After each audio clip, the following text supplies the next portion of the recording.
10 veces 10, un podcast de más de 100 años. Juan Manuel Daganzo.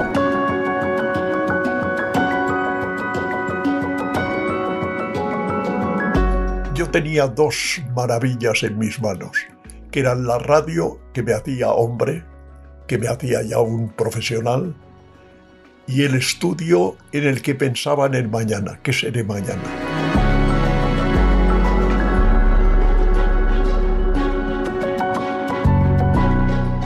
Viví la democracia, viví elecciones, viví manifestaciones contra el gobierno, viví esa libertad con que se vive en la democracia, y me convertí en un demócrata.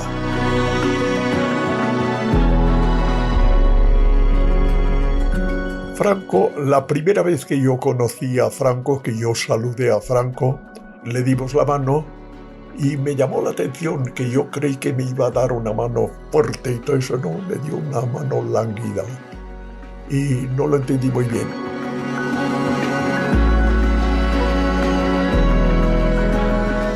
Dice Raimundo Bassols que quienes no somos diplomáticos tenemos una idea equivocada de lo que es serlo y la responsabilidad que conlleva. Él empezó su labor diplomática en 1954. Desde esa fecha ejerció de embajador en numerosos países de todo el mundo en una época en la que el régimen franquista quiso abrirse camino en Europa. Bassols se define como demócrata y europeísta convencido, hasta el punto de que tuvo un importantísimo papel durante las negociaciones que llevaron a España a formar parte de la entonces Comunidad Económica Europea en 1986. Pero Raimundo es modesto y no presume de sus logros profesionales o académicos, como cuenta en este episodio, sino que su modestia le lleva a pedir perdón por lo que ha ido consiguiendo a lo largo de su carrera. Raimundo Bassols, el protagonista de este episodio de 10 veces 10, ha sido un hombre con suerte, muy afortunado, que siempre ha estado en el lugar y momentos adecuados, que empezó a trabajar como locutor en Radio Nacional de España a los 16 años, que ha sido un implacable negociador, que ha escrito 4 libros y que todavía continúa activo pensando en el quinto. Una inquietud que quizá sea el secreto de que haya llegado casi a los 100 años.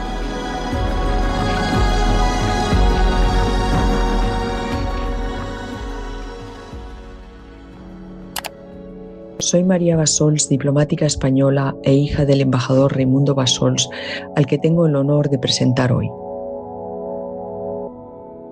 Mi padre es un diplomático clave en la historia de nuestra política exterior, especialmente en todo lo que se refiere al proceso de la incorporación de nuestro país a las comunidades europeas. Humano y muy cercano, ha dedicado muchas horas al estudio y al trabajo. Ama España, a la que ha representado más de 40 años con total entrega e ilusión. En este tiempo ha aprendido que negociar es un arte que él ha enriquecido con su talento para analizar problemas y encontrar con empatía soluciones justas y duraderas. Cultiva la amistad y el respeto en todas las relaciones personales y diplomáticas que emprende. Ha volcado en 3 libros su pensamiento sobre Europa, su experiencia como negociador y sus vivencias personales de esta profesión. Tiene una curiosidad irredenta por todo. Su sentido del humor es legendario tanto en la familia como fuera de ella, entre sus amigos. Es generoso con su tiempo y con sus consejos, productos de su sabiduría y experiencia vital única.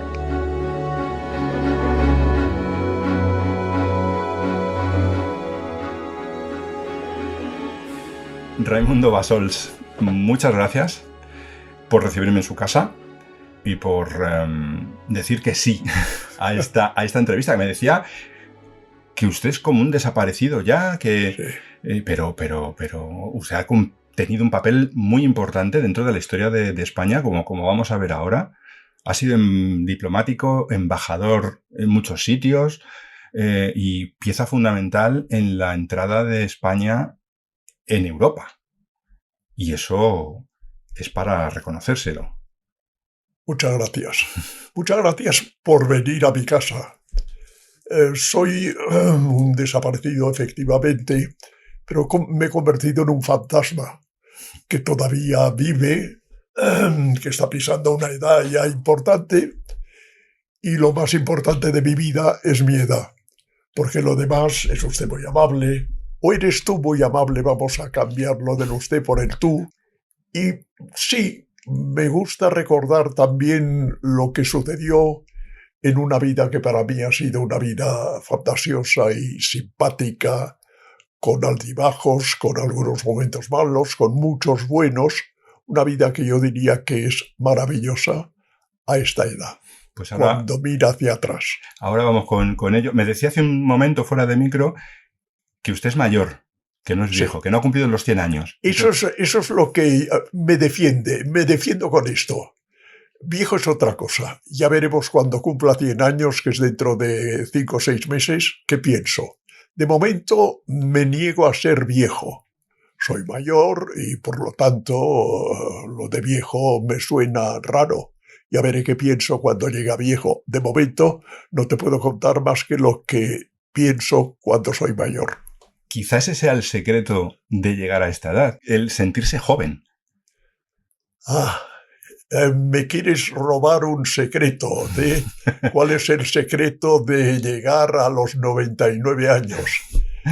Bueno, según cómo vaya la entrevista, te lo contaré al final. Venga, de acuerdo. Hacemos ese trato entonces. Muy bien. Perfecto. Como decía, es un diplomático que ha tenido muchos cometidos en todo el mundo a lo largo de su trayectoria profesional. Y tenemos esta charla en un momento en el que el mundo parece haberse vuelto definitivamente loco. Y quería preguntarle si el mundo está más loco ahora que antes. Yo considero que el mundo está loco desde que nació. Yo recuerdo un mundo que estaba loco, el mundo de la Segunda Guerra Mundial, y el mundo que estaba loco en nuestro país, que fue el de la Guerra Civil. Entonces yo tenía 10 años, 11 años, 12 años y me daba cuenta de lo que era la guerra. Todavía no hemos llegado a tener un Hitler. Ni una guerra mundial. Pero no dejamos de pensar en que hay unos acontecimientos en estos días que son muy preocupantes. ¿Cómo define usted el mundo de hace 70, 80 años en comparación con el de hoy? El mundo de hace estos años, el mundo de los años de la Guerra Civil, fue para mí un mundo muy extraño. Yo sentí entonces 3 sensaciones muy claras: el hambre, el miedo y la necesidad de que algo cambiase. El hambre, yo estaba en Barcelona y faltó todo. Durante los 3 años de la Guerra Civil, faltó todo. El niño que era yo tenía hambre y no le daban de comer, no tenía en mi casa posibilidad de que hubiese suministros de alimentos, etc. Recuerdo largas colas que yo hacía también para ayudar a mi madre para comprar el pan. Y recuerdo haber comido nabos que eran para el ganado. Y recuerdo haber comido en otras casas las pieles de las patatas fritas, como si fuera un alimento. De manera que la primera sensación es una sensación muy triste, la sensación del hambre. La segunda sensación es la sensación del miedo. Yo he vivido los bombardeos. Los bombardeos fueron feroces. Cayó una bomba en marzo de 1938 sobre la casa vecina a la nuestra y la destruyó, y destruyó todos nuestros cristales, las cristales de todos los balcones. Recuerdo el miedo de mirar al techo diciendo: en este momento se va a abrir y nos va a matar a todos. Y recuerdo que mi hermana no había vuelto a casa, que fuimos al balcón terminado el bombardeo a mirar por la calle si venía mi hermana, y que de repente lo que pasó, y había pasado 1 o 2 horas del bombardeo, lo que pasó fue un camión lleno de cabezas y de brazos y de piernas y de torsos de muertos destrozados en el bombardeo. Esto, para un chico de 12 años, es verdaderamente muy doloroso. Un chico de 12 años, de una vida, de una infancia que había sido feliz, donde tenía un padre abogado y uno de los buenos abogados de Barcelona.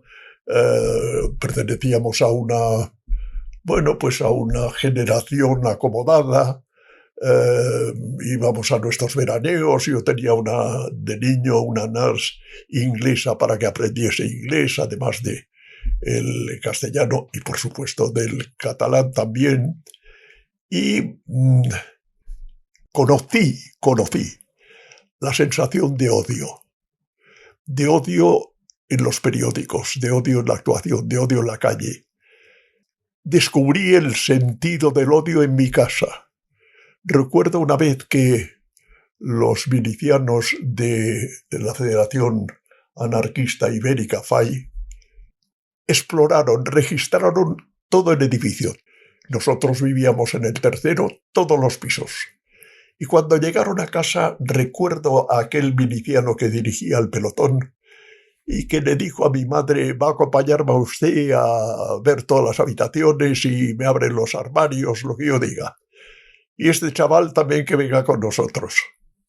Y este chaval fue con aquel miliciano y aquel miliciano abrió un armario, vio unas cajas de puros habanos y me dijo: ¿de quién son? Digo: de mi padre, que fuma puros habanos. Y dice: ya no los fumará porque nos los fumaremos nosotros en nuestro cuartel, que bien nos irán. Ya es hora de que los ricos vayan cediendo los cigarros a nosotros. Aquello me sorprendió. Afortunadamente mi madre había retirado todos los objetos religiosos de la casa porque los destrozaban, los rompían allí mismo, los quemaban en la calle, hacían lo que...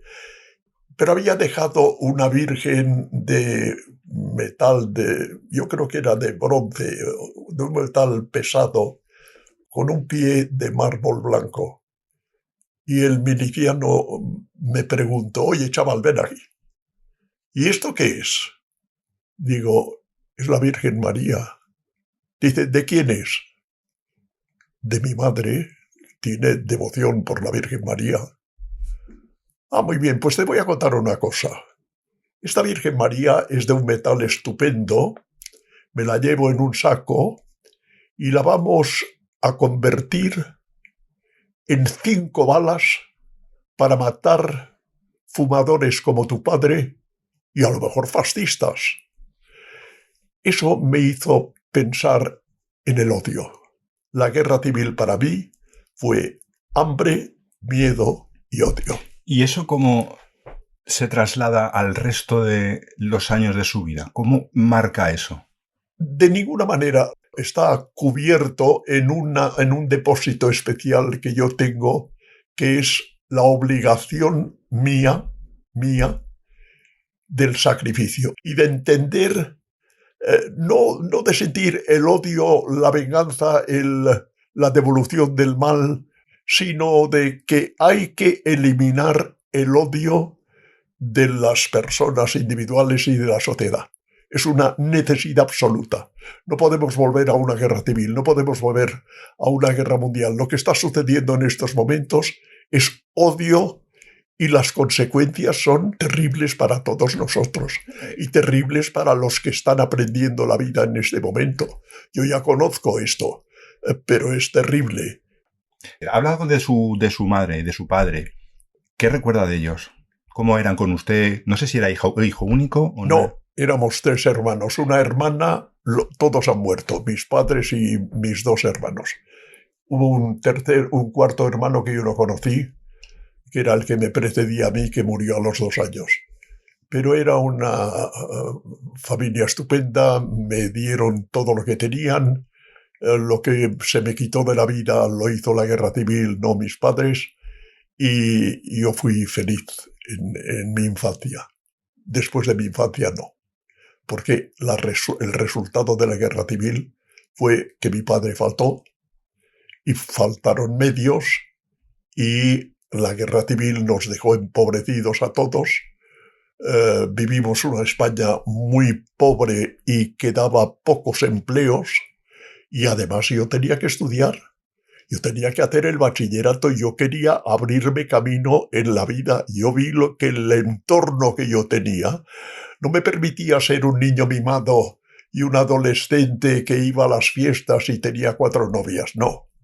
Yo necesitaba hacerme hombre. Lo vi en la guerra civil. Algún beneficio saqué yo de tanto mal. Y lo que saqué es, no quiero esto para mí. Quiero abrirme camino en la vida. ¿Con qué? Con mi cabeza. Yo era muy buen estudiante. También hablaré de esto. Era muy bien estudiante. Hable ahora si quiere. Sí, yo estudié en Barcelona después de la guerra. Yo estudié en un instituto público, en el Instituto Balmes, con unos profesores absolutamente estupendos, y alternaba mi estudio con mi trabajo. Y aquí, si me permite usted, voy a decir en qué trabajaba. Claro que sí.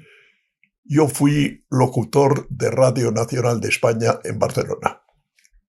Parece mentira, pero lo fui siendo adolescente. ¿Qué edad tenía? Tenía 15 o 16 años cuando empecé. Y empecé de una manera extraña. Yo era muy aficionado al teatro. Y hacíamos comedias entre los amigos y los hacíamos delante de nuestras familias.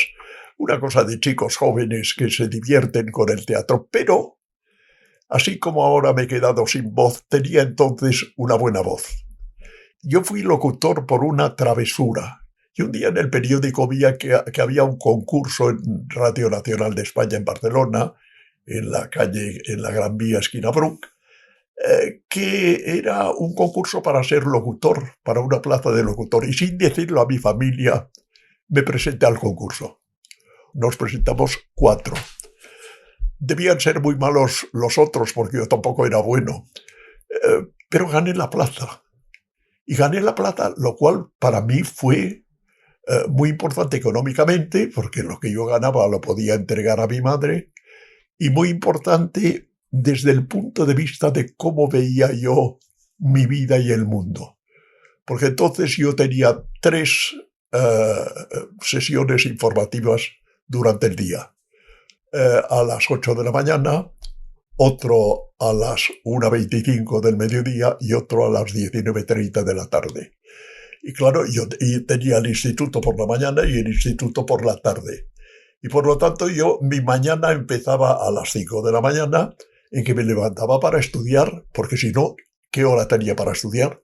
Luego iba a la radio, de la radio iba al instituto, que estaban afortunadamente muy cerca, del instituto a mediodía iba a mi casa a comer, por la tarde me iba al instituto y luego a las 7:30 tenía el informativo. Sábado se trabajaba, domingo se trabajaba todo el día, salvo por la tarde. De manera que el domingo por la tarde era mi día. Era el único momento libre de la semana. Sí, era el único momento libre. Por eso yo tuve a los 15 años, 16 años, una jornada de trabajo que no estaba mal. ¿Qué recuerda además de la radio? ¿Con qué, ¿qué locutores había? ¿Cuáles eran aquellas voces? Me contaba que el primer locutor de Radio Nacional con el que trabajó fue un genio. Un genio y una gran voz de doblaje. Era Juan Manuel Soriano, que lo reunía todo. Fue para mí un amigo, fue para mí un profesor de dicción y de expresión. Fue todo. El director de Radio Nacional, José María Malagelada, era otro hombre bueno que me trató siempre bien y acabó nombrándome secretario general. De Radio Nacional en Barcelona. En Barcelona. ¿Y a qué edad fue eso? Esto ya fue cuando estaba estudiando la carrera en la universidad, a los 20 años. Y había otro locutor fantástico que se llamaba Juan Viñas. Era un ambiente muy agradable. ¿Qué papel jugaba la radio en España en aquel momento? La radio en España jugaba un papel de única información, porque estaba intervenida, estaba censurada. Las noticias que nosotros leíamos, nosotros éramos simplemente la voz, porque recibíamos cuando llegábamos los papeles escritos que debíamos leer, las noticias venían de un cuerpo de redacción. Este cuerpo de redacción componían la noticia que íbamos a leer, pero pasaba antes por la censura.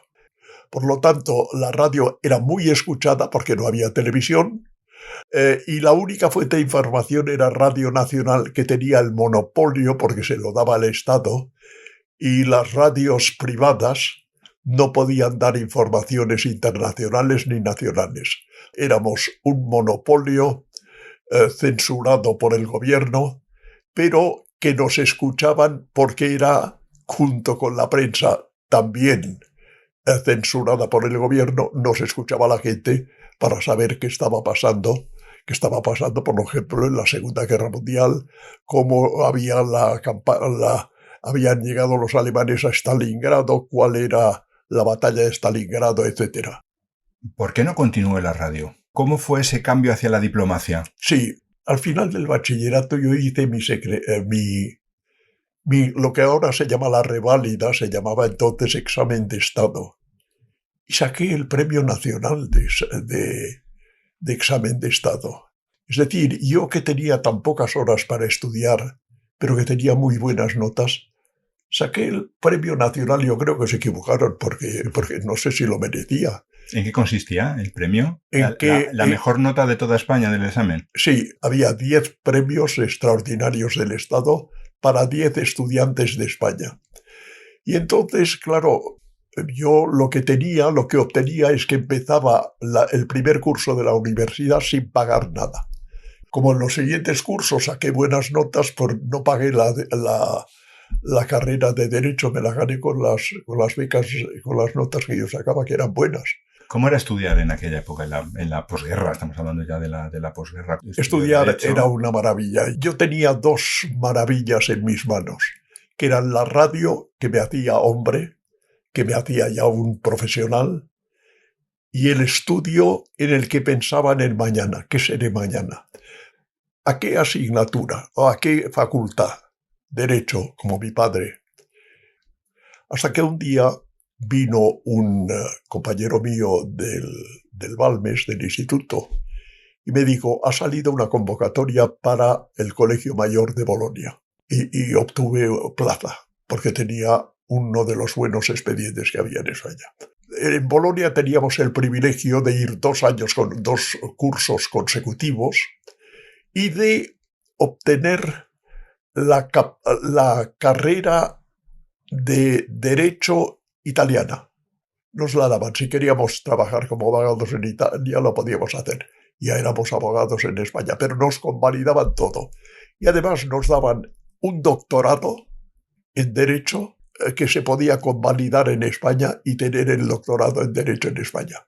Y una vez mi madre me dijo: si estás en Bolonia y haces algún viaje a Roma, hay un diplomático que se llama Pablo Alcover y era muy amigo de tu padre. Cuando eran jóvenes habían trabajado juntos y luego se hizo diplomático. Vete a verlo, porque te puede aconsejar muy bien. Llegué a Roma, yo no sabía lo que era un diplomático, no sabía lo que era una embajada. Llamé al señor Alcover, que me dijo: pero me han dicho que te llamas Bassols, que tienes que ver con José María. Pues es mi padre. Pero entra inmediatamente, me recibió y me sometió a un interrogatorio. Al cabo de media hora de interrogatorio me dijo: bien, yo acabo de recibir hoy el boletín oficial del Estado en que viene convocada la oposición a diplomáticos. ¿Qué te parecería leerlo?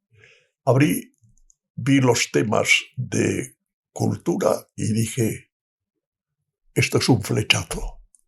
Me enamoré de la carrera.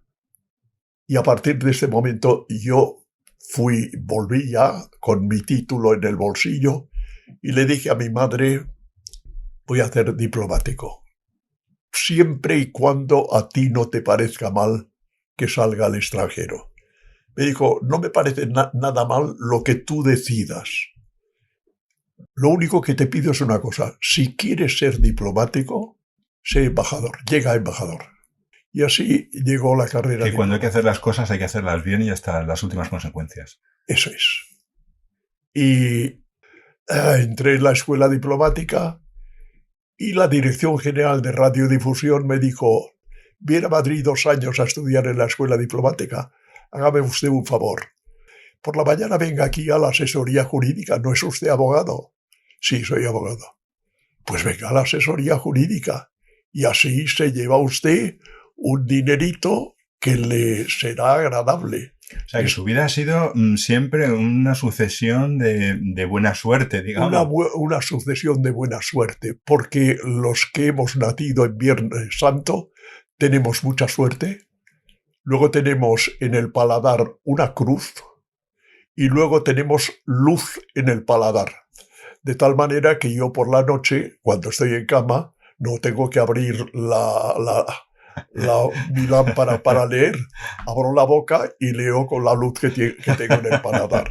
Quiere decir que yo tengo mucha suerte. He tenido mucha suerte en la vida. ¿Cuál era la diferencia que usted encontraba entre una universidad allí en Italia, en España, el sistema en Italia? Toda, porque allí aprendí la democracia, que nadie me podía enseñar. Yo tenía que vivir en un país demócrata.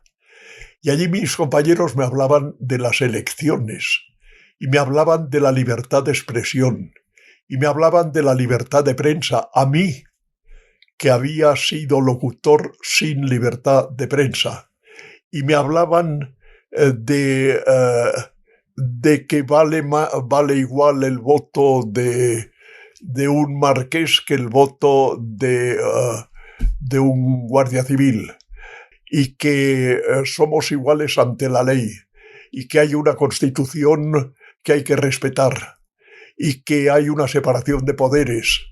Y viví la democracia, viví elecciones, viví manifestaciones contra el gobierno, viví esa libertad con que se vive en la democracia. Y me convertí en un demócrata. Qué importante es salir de donde uno vive, de su entorno, para aprender cosas y para crecer. Elemental, ¿no? Elemental. Hay que saber qué piensan los demás. Pero hay que saber lo que piensan los demás no con un aire crítico y de superioridad, pero en mi casa, pero en mi país, pero en mi pueblo. No. Hay que aprender de los demás. Pero si tengo ahora cerca de 100 años y estoy leyendo y estoy aprendiendo todavía, es que no terminará nunca esto, porque nos creemos únicos y no lo somos. ¿Y empezó usted a ser diplomático? Empecé a ser diplomático en junio de 1954. ¿Cómo fueron esos comienzos? Esos comienzos fueron buenos. Yo no tengo más que decirle una cosa que casi no me atrevo a decir. Saqué el número 1 de mi promoción, de manera que... Pero esas cosas hay que presumir siempre. Sí, no, yo no presumo, yo pido perdón. Saqué el número 1 con perdón. De manera que quería decir esto, no que yo fuese mejor que los otros 10 de mi promoción. Uno de ellos fue ministro, yo no. Fernando Morán fue ministro, yo no. Y fue un gran ministro y un gran embajador. Has estado destinado como vicecónsul en París, consejero en Santiago de Chile, consejero comercial en Montevideo, en Buenos Aires, en Bonn, en Washington. Esto de una tacada. 14 años seguidos en el extranjero. ¿Cómo se veía España desde fuera? Cada país tiene su manera de pensar. En Sudamérica nos veían bien hasta con el régimen, porque en Sudamérica estos regímenes se han dado en la historia de todos sus países, de manera que los entienden.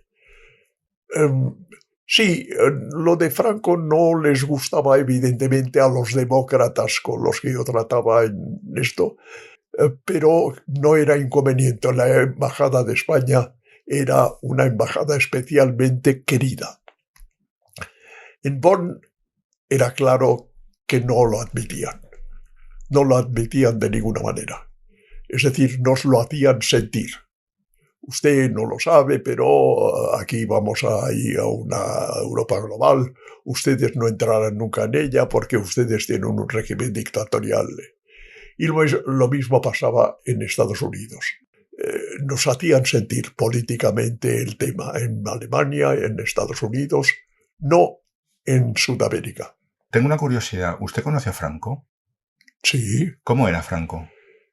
Franco, la primera vez que yo conocí a Franco, que yo saludé a Franco, fue cuando terminé la carrera.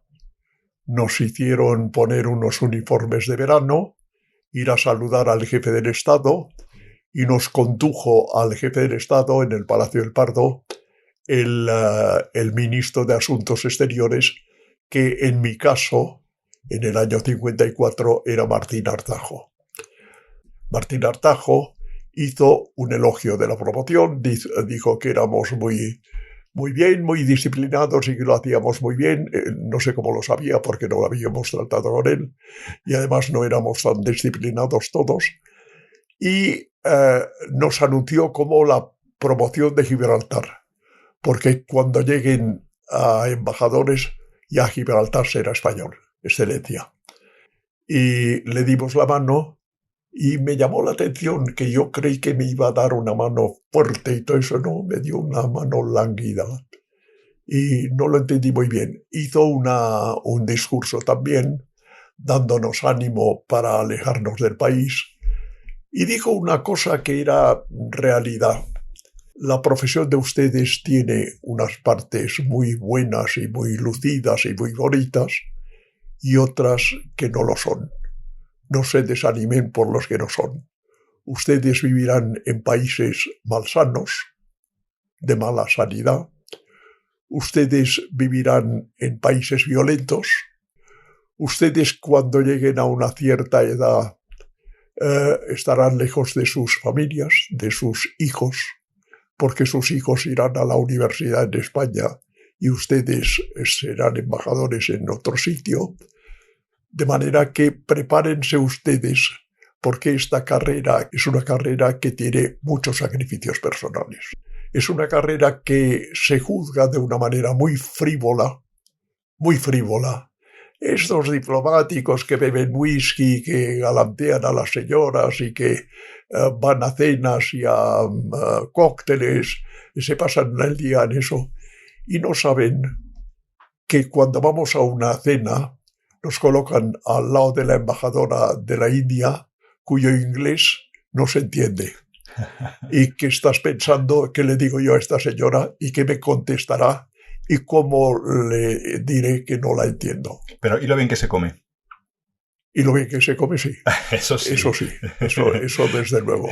Raimundo, ¿cómo cambió España frente al mundo desde el año 54 que empezó usted hasta el año 75? Hasta el año 75 el mundo está dividido en dos partes, la Unión Europea y lo que no es Unión Europea. Con lo que no es Unión Europea, España hizo un avance inmenso. Se creó una industria importante, se creó, no sé si esto me será criticado por algunos oyentes, se creó una clase media acomodada que no existía en la Segunda República y antes en la monarquía anterior. Se mejoró en nuestra industria, creamos la industria del automóvil y la industria. Es decir, para mí el avance fue gigantesco.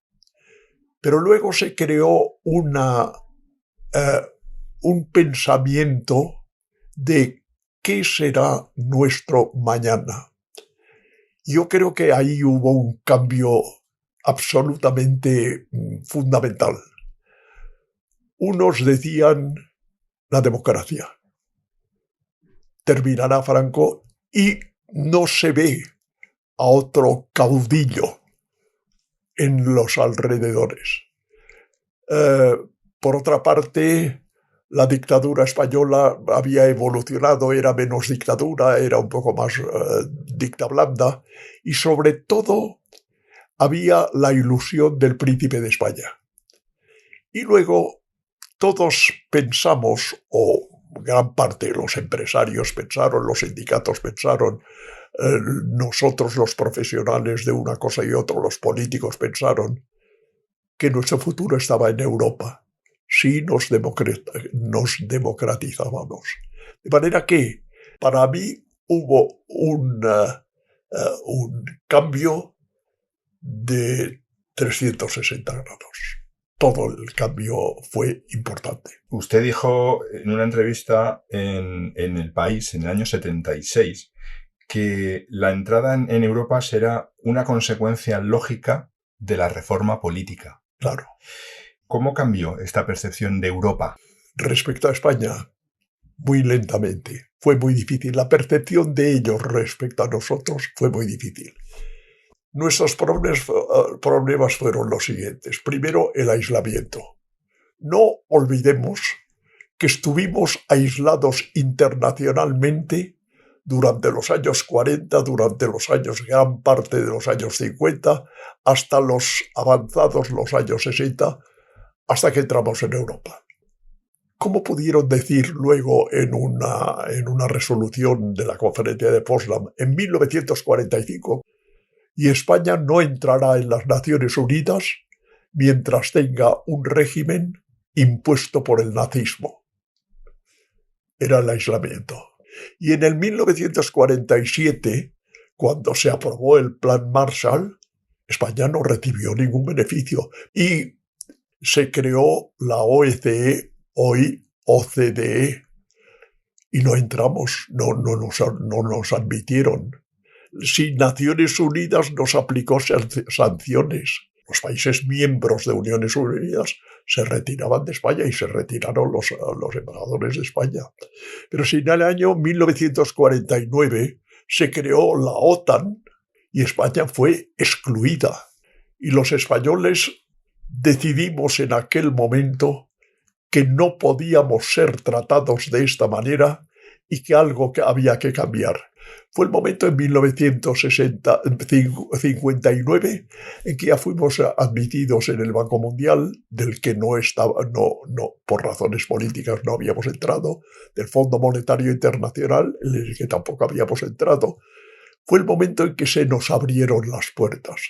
¿Qué negociamos? Un magnífico acuerdo preferencial que se firmó en 1970, lo firmó López Bravo, entonces ministro de Asuntos Exteriores, y fue un acuerdo de rebajas arancelarias que multiplicó nuestro comercio por más de 3 y que levantó el tono de nuestra economía interior. La opinión de Europa respecto a España cambia radicalmente, supongo, con la transición y cuando entramos en la OTAN. Sí.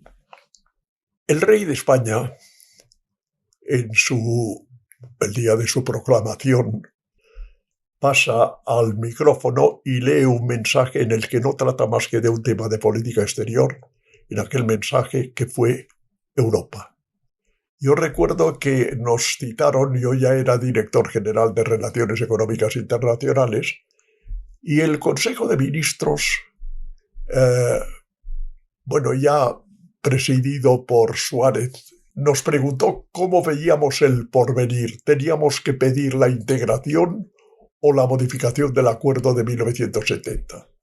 Y después me vino a ver Adolfo Suárez y me dijo: he tomado nota de su información sobre lo que debemos hacer. Creo que tiene razón. Vamos a pensar en cómo ponemos en marcha esto. Vamos a pensar activamente esto.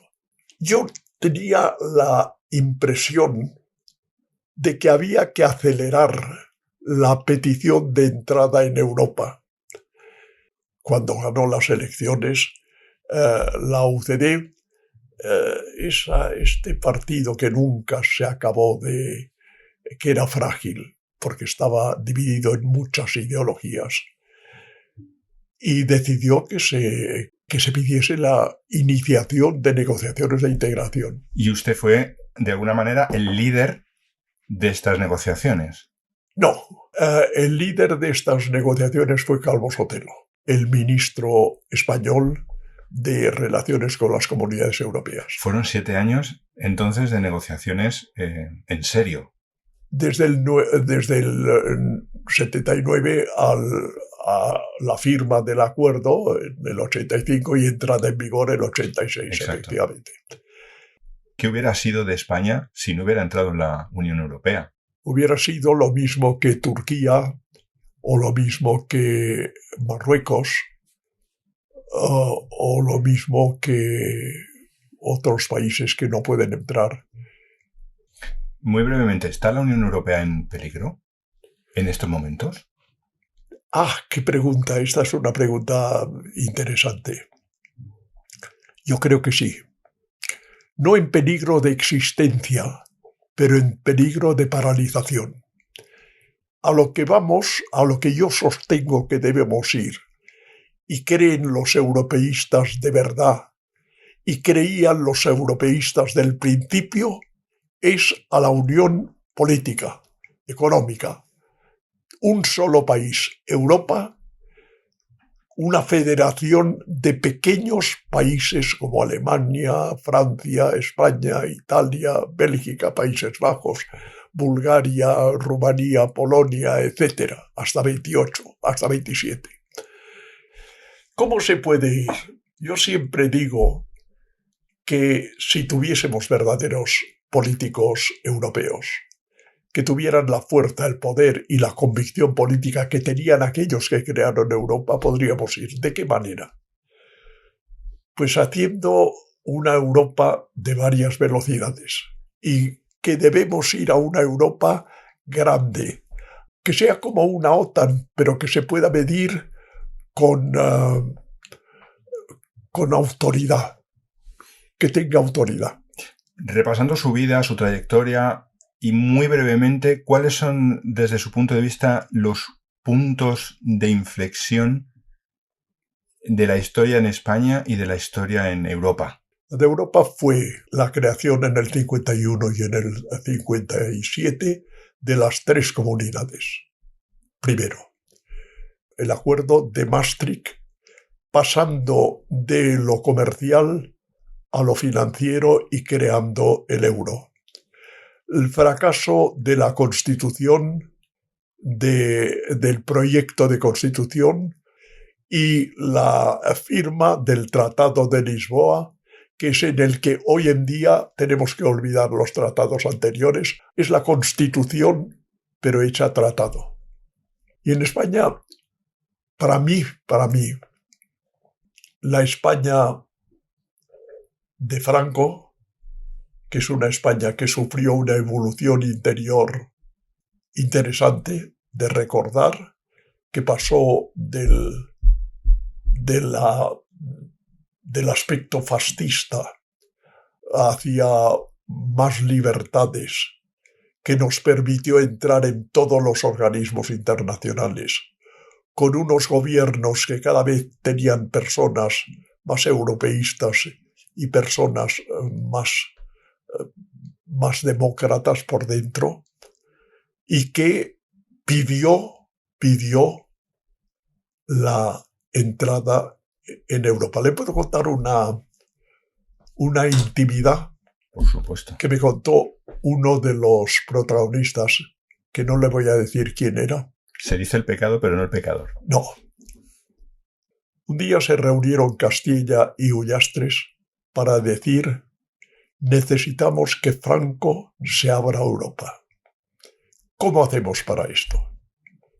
Y efectivamente le pidieron una audiencia a Franco. Castilla dijo: yo le explicaré a Franco los motivos políticos para entrar en Europa. Y tú le explicarás, tú Ullastres, especialista economista, le explicarás los motivos para entrar en Europa. Cuando terminaron, Franco les dijo las siguientes palabras: ustedes verán ¿Qué quería decir Franco? Que sí, porque si no hubiera dicho no estoy de acuerdo con ustedes. Pero ustedes verán quiere decir las responsabilidades de ustedes. Usted Castilla, pida la entrada. Usted, Ullastres, está en Bruselas de embajador y puede abrir la puerta de Bruselas. Ustedes verán que era una contestación absolutamente de Franco. Ya me lo ha dicho antes, lo que ha conocido, lo que le ha enseñado a viajar, y eso le ha permitido tener una vida plena. Sí. Yo sé que usted, que tú, porque me lo has dicho al principio, estás buscando qué se hace para entrar, para bueno, sí, llegar a los 99 años. Pues se hace lo siguiente. Para llegar a los 99 años. Yo oigo ahora por televisión y amigos míos hace mucho tiempo que dice, me voy a jubilar, qué maravilla.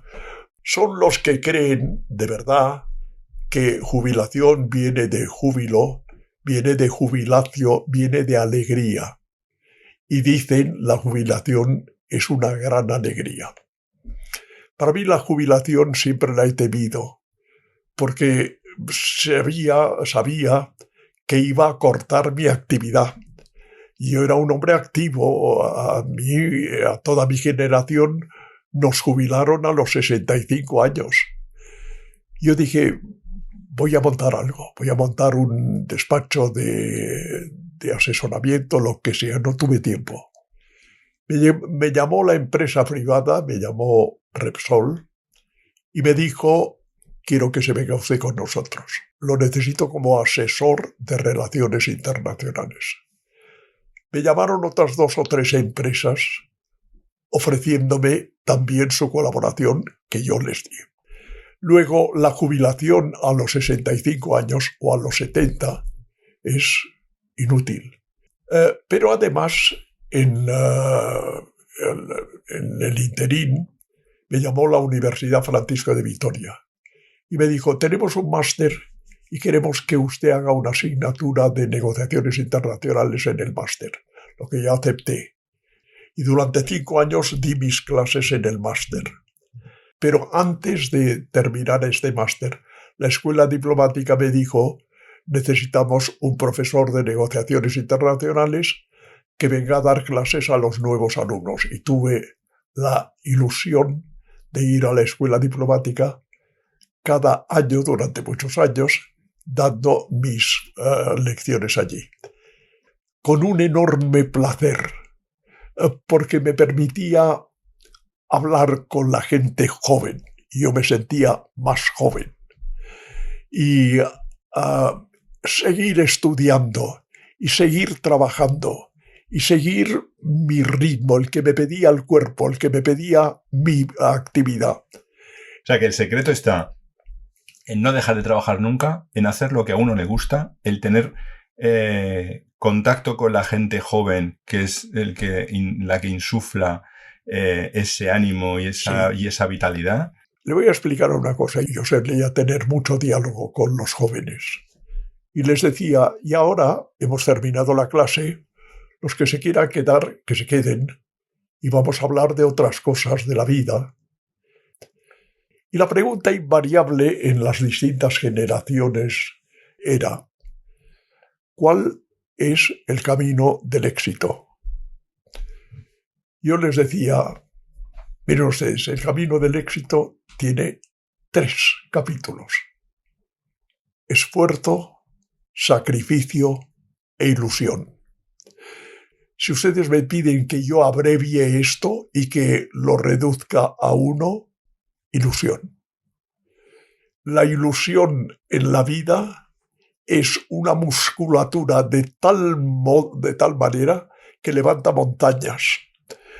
Los que no están ilusionados en el amor, en el trabajo, en la investigación, en la lectura, en la música, en aprender instrumentos, en cantar o en recitar, no pueden entender esto. y envejecen. No hay ninguna cosa que envejezca más que ver la televisión sentado en un sofá. No hay otra. ¿Y qué le ilusiona a usted ahora, a los 99 años? Mire, yo he escrito 4 libros que me han ilusionado. Entonces, ¿qué es lo que me queda por hacer? Una cosa que no llegaré a hacer, porque ya no se escribe a los 100 años. Tengo la idea de un nuevo libro que se llamaría Reflexiones sobre el amor, que empieza en la Biblia y que termina en Ortega, en Stendhal, en los grandes escritores que han tratado este tema. Pero no tengo tiempo. No me queda tiempo. Pero si tiene ilusión, tiene tiempo. Esta vez me ha ganado. Claro. Me has ganado. De todas formas, la última pregunta que le voy a hacer. ¿Qué me vas a hacer? Que te voy a hacer. ¿Cómo se afronta la muerte? ¿Tiene miedo? No, absolutamente ninguno. Mi misión está cumplida. La muerte no me da miedo porque soy creyente. Y como yo sostengo que el dolor físico no existe, sino que no existe más que el dolor moral, no me da miedo la muerte, la acepto, he cumplido. No conozco en toda mi vida un solo enemigo. Si ahora me dijese, ¿conoce un enemigo? No. Ni los adversarios de las negociaciones, ni en mi carrera, ni en mis... No tengo un enemigo. Mi mujer está allí. Yo la puedo volver a verla. Tengo los años que son necesarios y una familia maravillosa, sin una oveja negra en la familia. ¿Qué más puedo pedir? Si soy feliz, si me voy, me voy. Con el trabajo bien hecho. Con el trabajo hecho. No bien, bueno, bien. No se la nota. La nota me la darán ya se la darán. Yo le quiero agradecer de nuevo que me haya recibido en su casa en este... Y tuteado. Yo te tengo que agradecer mucho que me hayas recibido en tu casa, en este despacho. Me dijiste, dime más o menos las preguntas que me vas a hacer porque mi memoria ya a mi edad puede fallar. He comprobado que en absoluto le falla la memoria. Fechas, nombres, lugares, me ha dejado impresionado. A los 100 años dice que va a ser viejo. Sí. No lo va a ser, porque viejo será cuando cumpla 101 y cuando cumpla 102 seguirá siendo joven porque cumplirá 103. Así que yo le agradezco muchísimo de nuevo y mantenga la ilusión. Muchas gracias. Y si me permite, 2 cosas. Gracias por haber venido a casa y crean la ilusión. No sé si la mantenga o no, pero créala, es el motor. Y me complace mucho a partir de hoy tener un nuevo amigo. Raimundo, muchísimas gracias. Muchas gracias.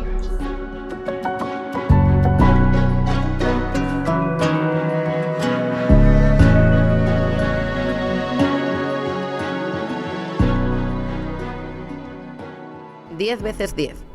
Idea, producción, guión y montaje, Juan Manuel Daganzo. Síguenos en 10veces10.es y en redes sociales.